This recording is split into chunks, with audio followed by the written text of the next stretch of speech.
శ్రీ విష్ణు రూపాయ నమ శివాయ. శ్రీ విద్య ప్రేక్షకులకి ఈరోజు స్వాగతం. మేషరాశి, సింహరాశి అలాగే ధనుసు రాశి వారి కనుక చూసుకున్నట్లయితే ఈ రోజు చాలా చక్కగా చాలా బాగుండబోతుంది. ఈ రోజు ఏ పని మొదలు పెట్టినా మీకోసం బాగానే ఉండబోతుంది. అనుకున్న పనులు ముందుకు సక్రమంగా తీసుకెళ్ళండి.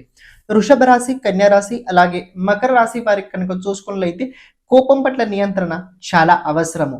ఎవరి జోలికి ఈరోజు అస్సలు వెళ్ళకండి. వాక్కు పట్ల నియంత్రణ చాలా జాగ్రత్తగా పెట్టుకోవడానికి ప్రయత్నించండి. అలాగే ఏదైనా డాక్యుమెంట్ కావచ్చు, లేకపోతే ఎవరికైనా హామీ ఇచ్చేటప్పుడు, మాట ఇచ్చేటప్పుడు జాగ్రత్తగా. మిథున రాశి, తులారాశి అలాగే కుంభరాశి వారికి కనుక చూసుకున్నట్లయితే ఈ రోజు అంత అనుకూలంగా అయితే కనిపించట్లేదు. చేస్తున్న ప్రయత్నాల లోపల విఫలమే ఎక్కువ కనిపించే అవకాశాలు అయితే కనపడుతున్నాయి. ఖర్చులు ఈ రోజు కొద్దిగా ఎక్కువ ఉండడం వల్ల మనసు లోపల తెలియని ఒక విషయం పట్ల అజ్ఞాత భయం అయితే ఈ రోజు మీకు పెరగబోతుంది. కర్కటక రాశి, వృశ్చిక రాశి అలాగే మీన రాశి వారి కనుక చూసుకున్నట్లయితే ఈ రోజు చాలా బాగుండబోతుంది. చాలా చక్కగా చెప్పుకోవచ్చు. కార్యక్షేత్రంలో కావచ్చు, అలాగే వ్యక్తిగత జీవితంలో కావచ్చు, కొన్ని పాజిటివ్ చేంజెస్ అయితే ఈ రోజు తప్పకుండా జరగబోతున్నాయి. అలాగే ఈ రోజు ఏదైనా పని మొదలు పెట్టాలని అనుకున్నట్లయితే తప్పకుండా మొదలు పెట్టండి. ఎలాంటి ఇబ్బంది అయితే అస్సలు లేదు. ఈ రోజు ప్రతి ఒక్కరు విష్ణు సహస్రనామ స్తోత్రాన్ని తప్పకుండా చదవండి. శ్రీమాత్రే నమః.